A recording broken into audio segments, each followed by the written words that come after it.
National eligibility cum entrance test या जिसे NEET के नाम से जाना जाता है, भारत में एक महत्वपूर्ण परीक्षा है।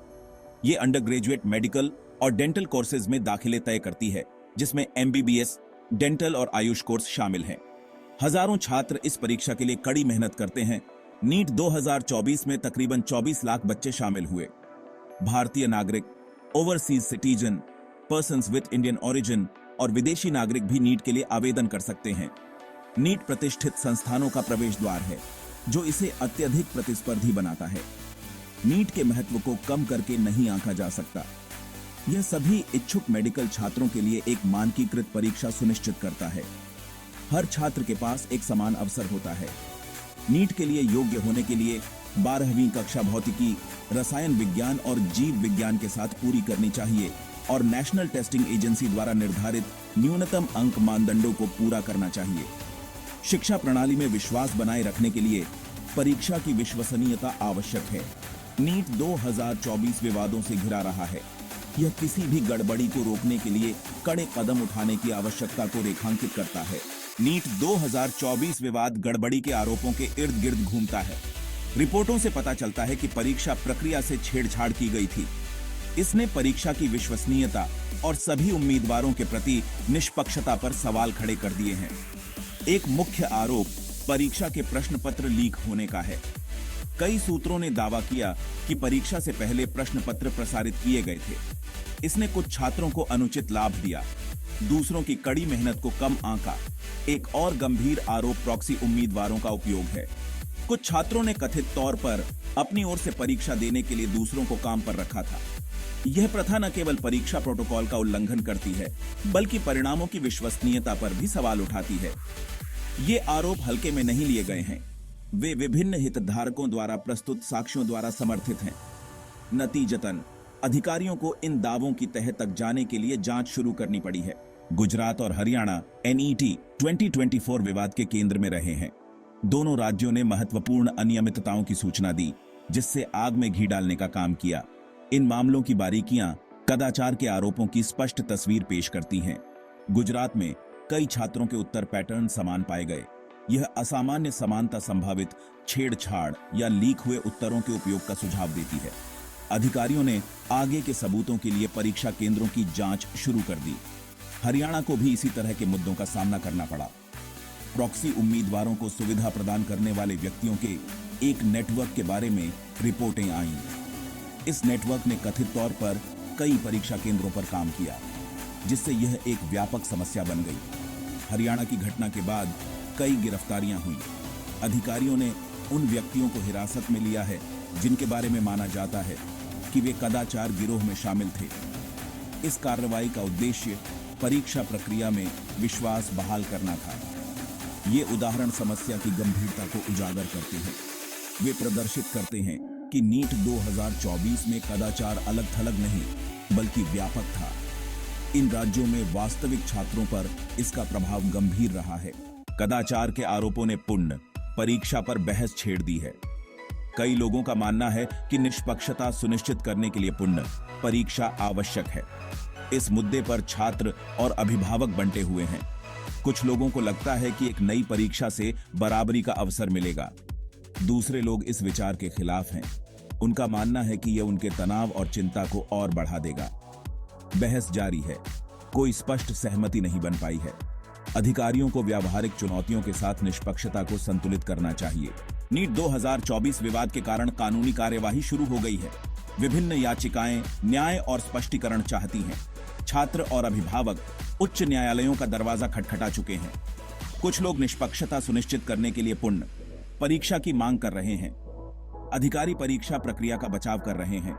अदालतों ने अभी तक कोई अंतिम फैसला नहीं सुनाया है। परिणाम नीट 2024 के भविष्य को आकार देगा। नीट में सभी छात्र उत्तीर्ण नहीं होंगे। विवाद कई उम्मीदवारों के लिए अनिश्चितता पैदा करता है। वैकल्पिक विकल्पों पर विचार करना महत्वपूर्ण है।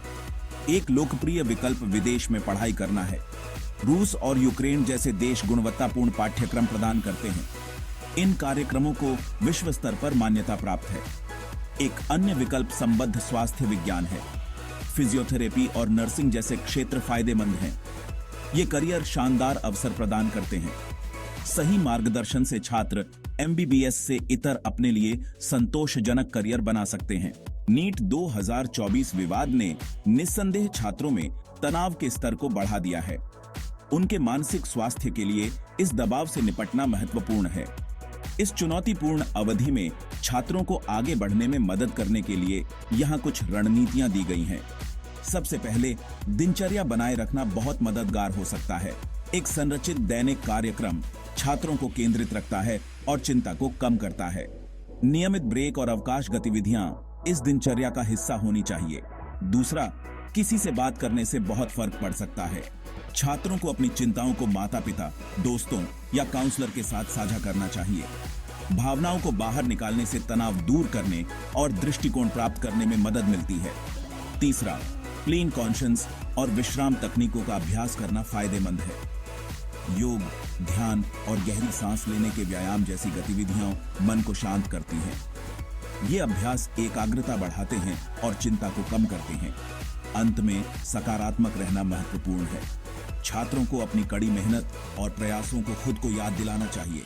सकारात्मक प्रतिज्ञान और एक आशावादी दृष्टिकोण कठिन समय के दौरान उनके मनोबल को काफी बढ़ावा दे सकता है। ऐसे विवादों के दौरान माता-पिता और शिक्षक महत्वपूर्ण भूमिका निभाते हैं। उनका समर्थन और मार्गदर्शन छात्रों को तनाव और अनिश्चितता से निपटने में मदद कर सकता है। सही प्रोत्साहन प्रदान करने के लिए उनकी भूमिका को समझना आवश्यक है। माता-पिता को घर पर एक सहायक वातावरण बनाना चाहिए। उन्हें अपने बच्चों के प्रति संवेदनशील और धैर्यवान रहने की आवश्यकता है। उनकी चिंताओं को सुनना और आश्वासन देना महत्वपूर्ण है। शिक्षकों की भी महत्वपूर्ण भूमिका होती है। उन्हें शैक्षणिक सहायता और नैतिक प्रोत्साहन प्रदान करना चाहिए। शिक्षक छात्रों को अपनी पढ़ाई पर ध्यान केंद्रित करने और सकारात्मक दृष्टिकोण बनाए रखने में मदद कर सकते हैं। माता-पिता और शिक्षकों दोनों को दबाव बढ़ाने से बचना चाहिए। उन्हें छात्रों को ब्रेक लेने और अवकाश गतिविधियों में शामिल होने के लिए प्रोत्साहित करना चाहिए। पढ़ाई और विश्राम के लिए संतुलित दृष्टिकोण आवश्यक है। अंत में, उन्हें संचार के खुले रास्ते रखने चाहिए। छात्र की चिंताओं और प्रगति के बारे में नियमित चर्चा से मुद्दों को तुरंत दूर करने में मदद मिलती है। माता-पिता और शिक्षकों के बीच सहयोगात्मक दृष्टिकोण छात्रों को अत्यधिक लाभान्वित करता है। नीट 2024 विवाद एक उचित समाधान की आवश्यकता को रेखांकित करता है। कदाचार के आरोपों ने परीक्षा प्रणाली में विश्वास को हिला दिया है। विश्वास बहाल करने के लिए इन मुद्दों को पारदर्शी तरीके से संबोधित करना महत्वपूर्ण है।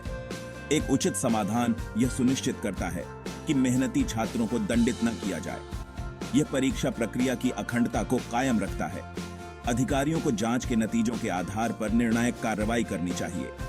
संतुलित समाधान खोजने के लिए हितधारकों को मिलकर काम करना चाहिए। इसमें पुनः परीक्षा के निहितार्थों और कानूनी कार्यवाही पर विचार करना शामिल है। अंतिम लक्ष्य सभी छात्रों के लिए न्याय सुनिश्चित करना होना चाहिए। अंत में, नीट 2024 विवाद एक अनुस्मारक का काम करता है। यह परीक्षाओं में सतर्कता और ईमानदारी के महत्व पर प्रकाश डालता है। एक उचित समाधान भविष्य में और अधिक मजबूत और पारदर्शी प्रणाली का मार्ग प्रशस्त करेगा। 18 जून को एनईईटी की पुनः परीक्षा की मांग के जवाब में सुप्रीम कोर्ट ने एनटीए को नोटिस जारी किया। सभी की निगाहें अब सुप्रीम कोर्ट पर टिकी हैं, जो 8 जुलाई 2024 को सुनवाई फिर से शुरू करेगा। उम्मीद है हर उम्मीदवार को न्याय मिलेगा। वीडियो देखने के लिए धन्यवाद। कृपया प्रोफेसर अरुण सी मेहता के YouTube चैनल को सब्सक्राइब करें और बेल आइकन दबाएं।